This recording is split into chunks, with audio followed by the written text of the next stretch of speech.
Knife That Guy exemplifies exactly what parents don't want to see their kids doing, running around with sharp objects. Nevertheless, Knife That Guy makes for an extremely fun and quite humorous title from Flyover Games. This pick up and play mobile game will not necessarily keep you engaged for hours, but it definitely has that something that keeps you coming back for more. The design of the game is not spectacular. In fact, one might compare it to something that a third grader would come up with.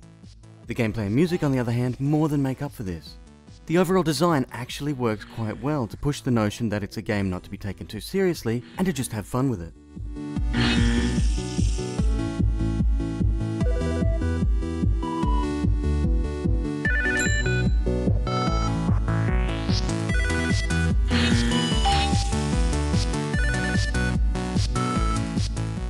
The game centers around a blonde, square-shaped, psychotic-looking character wielding a large kitchen knife. Trapped in a checkered arena, the character is constantly running forward, with the aforementioned knife aimed firmly ahead. Control is directed either by tapping on the left and right side of the screen to steer, or via a virtual joystick. Dashing is performed by simply tapping on the screen in whichever direction you desire.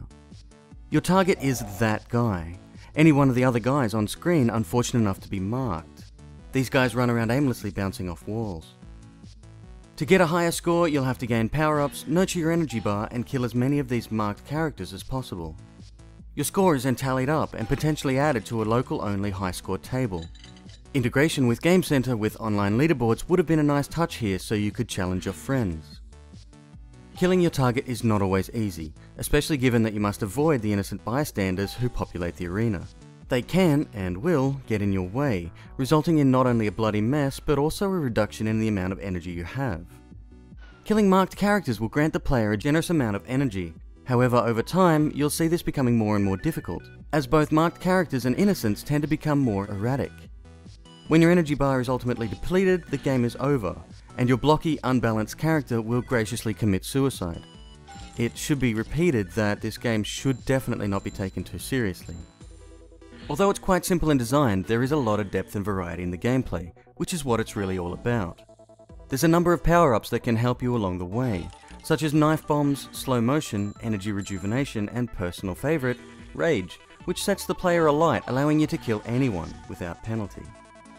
This is a worthy arcade title, available for both iOS and Android for the small price of 99 cents. It's great to come back to try for a higher score, or perhaps share a laugh with your friends. Lack of Game Center support is a little disappointing, but all in all, Knife That Guy is seriously fun. Thanks for stopping by for today's review. Don't forget to subscribe to stay up to date on all the hottest mobile games. This has been Alex for Game Mob, that's www.gamemob.com.